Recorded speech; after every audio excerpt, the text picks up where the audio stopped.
Welcome to the Cataraqui Woods Dental Implant Institute, a nonprofit organization dedicated to furthering both education and research in the field of oral implantology. My name is Dr. Waji Khan. I am a dental surgeon and also the CEO of this organization. Today's presentation is brought to you by the Top Gun Dental Implant Study Club. For more information, visit the website www.topgundisc.com. Become the best of the best through education, training, and mentorship. The best part about this study club, joining it is free. So today we have a product review on an implant system by MIS, Make It Simple. Today's product review is on the MIS 7 implant. So in terms of an outline, in terms of what we're going to discuss today, we're going to go through the following. We're going to talk about a product introduction, specifications for this product in terms of both packaging and reported features. We're going to talk about the features in terms of what's new and what's missing. We're going to do a review of the surgical and prosthetic tools and the ergonomics of these. We'll discuss this implant from a performance perspective in terms of both price and quality.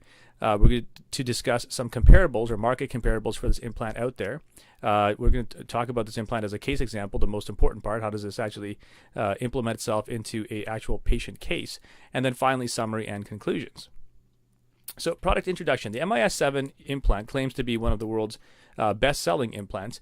Established in 1995, MIS Implant Technologies is basically at the forefront of development and production of advanced products and solutions aimed to simplify implant dentistry. And I like that word simplify because simplification means efficiency. Efficiency means reduced cost for both the practitioner and cost reduction, which can be passed on to the patient, meaning efficiency or simplification and a lower cost for the patient to get dental implant therapy.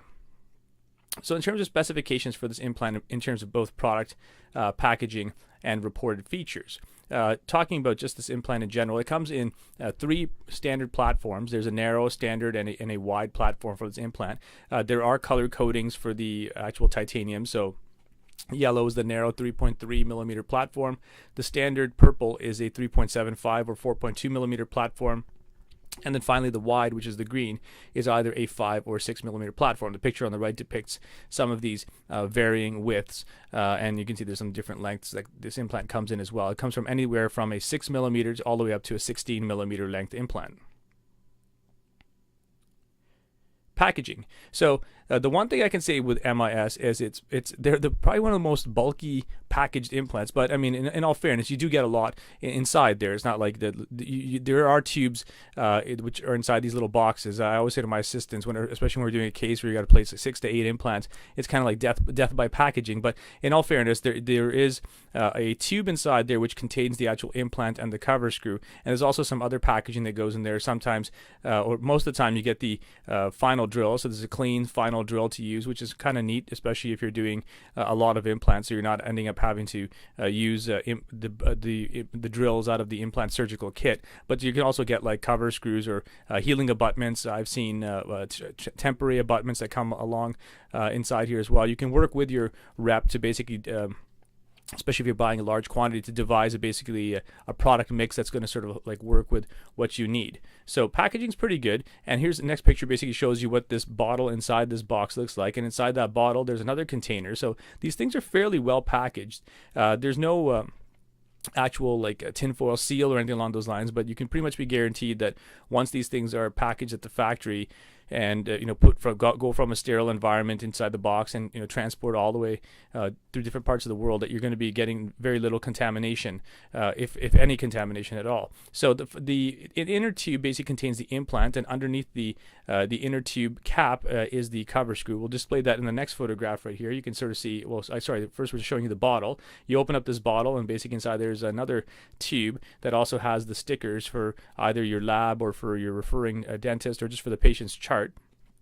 And if you were to open this tube up, you can see that the picture on the right there's the implant, and inside the actual cap is the cover screw that goes along with this implant.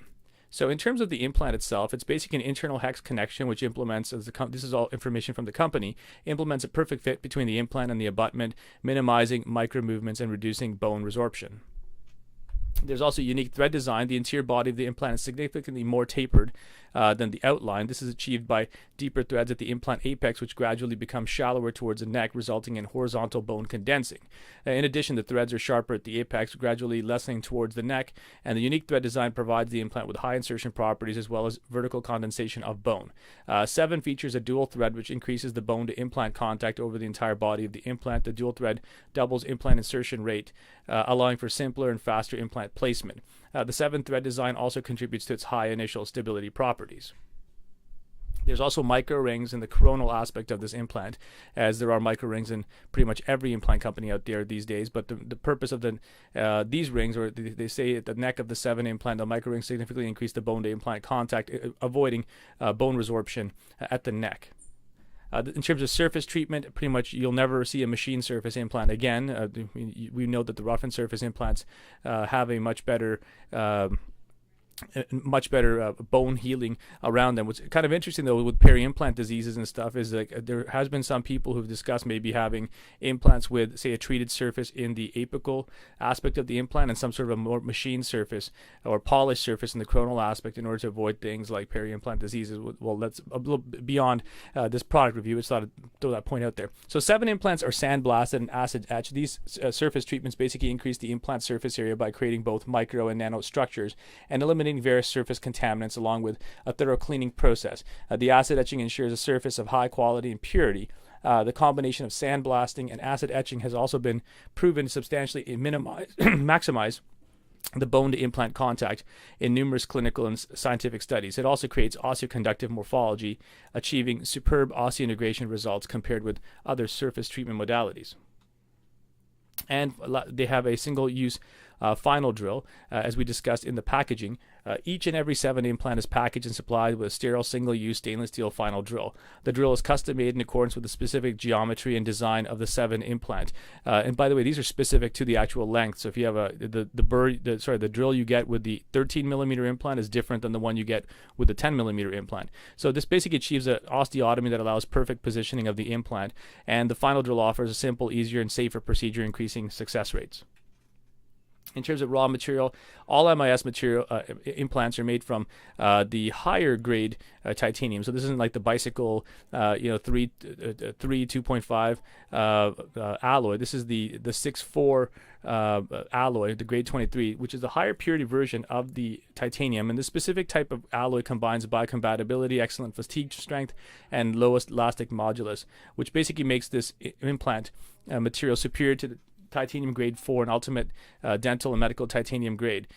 Similar to commercially pure titanium, the outer surface of all MIS implants are comprised of a thin layer of pure titanium oxide. So here's a picture of just basically on the left of the domed apex. So this implant, unlike the, say, Nobel Active implant, doesn't cut beyond the osteotomy. And you can see the picture on the right, the little taper in terms of how the pitch and angle on those threads basically contributes towards bone condensing. And here's just a picture basically depicting the bone shards sort of being picked up and basically condensing the osteotomy. And the picture on the right basically shows you how those threads sort of like match up. Moving to the next picture is in terms of reported features. What's new, what's missing. Basically, it's not really a lot that's new with this implant. It's a pretty cool implant in the sense that other than it's pretty much like the Nobel Active implant, other than the fact that it doesn't have a conical connection and it doesn't have the cutting apex. It has the domed apex. In terms of what's missing, it's not really a hell of a lot that's missing here. I mean, it's probably a very popular implant in the world because it works fairly well. It has a number of features that have been found to be work well for implant dentistry over the years. So, from my perspective, I really enjoyed using this implant in clinical practice. So let's do a review of the surgical and prosthetic tools. So in this picture here, you can see a photograph of the newer version of the MIS7 surgical kit. If anybody has the old one was kind of bare bones, a little bit nicer for the CSR, but the new one's pretty nice in the sense that it has a number of tools on it, and it flows fairly logically. There's not really a lot of compartments, there's 3 compartments for spares on the left-hand aspect of the actual box. So if you can put like a Lindemann burr or something along those lines inside here as well, and the actual tray there flips up, so you can actually put it at a 45-degree angle if that's your fancy. We didn't end up really doing that when we were using this kit. Looking at this kit in a different view, You can see that there's like a variety of drills, direction indicators, driver. I must say that the driving instruments and the wrench for MIS are probably one of the best that I have had in practice. I really enjoyed using them. I do find that the manual driver, it's kind of big. I mean, it's good because I have big hands, but it's kind of big to use inside patients' mouths. But nonetheless, it's a nice tidbit to have, at least on the surgical kit. In terms of motor, once again, MIS doesn't produce their own motor. They do have this, what they call MIS MCU, Mission Control Unit, which is kind of neat, kind of a neat name, kind of cool. But basically, it's your standard W&H, it's your standard implant med surgery unit, which basically is sort of like the workhorse of many implant practices. In terms of abutment selections and things that are available, there's a whole myriad of products that are available for this implant, everywhere from tapered to straight, healing abutments to ball attachments to GPS abutments. MIS also has the equator prosthetic abutment and multi-unit abutments and cast gold and temporary abutments. So basically it's everything and under the blue moon. You'll also notice that the impression coping, like most of the impression copings I like to comment on, is really nice in the sense that it has these nice big flanges that impression material can really grab onto, so that you're not getting distortion or error in your actual impressions when you're sending these off to the lab. This is a photograph of what MIS calls a CPK, a complete prosthetic kit. So basically you can purchase these along with your implants, and they'll provide you or whoever you're sending the implants off to an ability to basically restore these implants. Once again, these are customizable through the company as well. And in this photograph, just basically just showing you indexed versus non-indexed UCLA wax burnout, gold abutments, wax burnout abutments, and a whole myriad of other things that are available. So in terms of ergonomics, it's a standard implant med unit with a W&H handpiece. The kit flows fairly well. There's lots of small parts, and the color flow system for the system works fairly well. And there is room for extra parts in the surgical kit. In terms of performance, it's a lower priced implant. It comes at a no frills price, but basically it comes with a lot. Components and abutments are also fairly economically priced. So once again, you can pass these efficiencies off to your patients and basically be able to provide implant therapy at a lower cost. In terms of quality, this is a high quality product. There's some great packaging, excellent service, however, they do have a lack of a web support, which isn't necessarily a huge deal because I mean the reps are fairly responsive. Like literally, I can text message my rep and have whatever I need the next day by courier. Comparables. Basically, it's any implant which has a 45-degree internal hex, micro threads, an aggressive pitch and angle, a domed apex, and surface treatment. The nice thing also about this type of implant is if you place this implant in your patient, you can be guaranteed that they can go anywhere around the world and they will be able to have this implant restored. A 45-degree internal hex implant is basically standard around the world. A lot of this has to do with the fact that this type of connection is basically what was in the Zimmer tapered screw vent implant, which was introduced back in the 1980s, and it's sort of like really was really distributed itself like throughout the world, and so everybody can sort of work with this thing. Case example. So let's talk about a case here. We have a 35-year-old male who presents with a missing upper right premolar, and he's seeking a treatment plan. So in this photograph here, this is an occlusal shot, so you can see that things are kind of backwards. There's a missing first premolar for this patient. There's the bed, and there's lots of tissue, lots of apparent width of bone. You can see the patient in occlusion, that there's adequate inter-arch distance, and if you take a look at the radiograph for this patient, we'll see that in a second here. So treatment plan. So basically consent photo models, charting, etc. Sanative periodontal treatment and restorative treatment for this patient, and then we're going to do implant surgery, stage 2 procedure and impressions, prosthetic delivery, bite plane, and follow-up. So taking a look at this patient here, we proceed with a full thickness flap, reflect that flap for the patient, do our initial osteotomy. Using the guide pin from the surgical kit, we place that into place, and we take a look at our radiograph in order to ensure that we're going in the proper direction. Once we've done that, we complete the osteotomies using the final drills, and then proceed to place the implant at the recommended torque setting of 30 Newton centimeters. The cover screw is placed, the patient is sutured up, and a final radiograph is taken to ensure that the implant has been placed in the proper position. Here's the sutures that have been placed. Patient comes back at 3 months. We perform a stage 2 procedure for this patient, and using the H incision, we were able to basically do a little bit of an open box here and uncover that implant. One of the impression copings is placed in, if a radiograph is taken to ensure that it fits. A open tray fixture level impression is taken. A implant analog is placed onto that transfer coping or abutment, or sorry, not abutment, impression coping. And a 5 millimeter straight healing abutment is placed for this patient. And here's a photograph. In this case, the patient didn't want a screw access hole. The patient wanted a cemented type implant. So this is just a radiograph of the abutment tried in, or the custom abutment tried in. And you can see there's a photograph with the healing abutment removed, and with the custom abutment placed in, and finally with the final crown cemented in as well.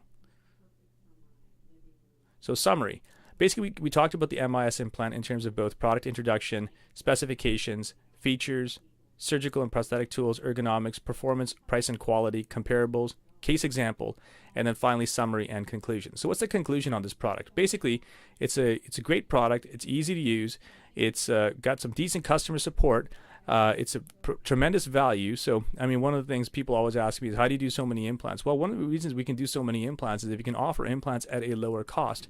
You're going to obviously reduce patients' cost objection to achieving an implant solution. So if it's the case that you are to use an implant like, say, the MIS7, you're going to be able to provide your patient with a more economical solution and reduce their cost objection. Let's be honest here. Not everybody, not everybody out there is a millionaire sort of thing. So you have to be able to provide treatment at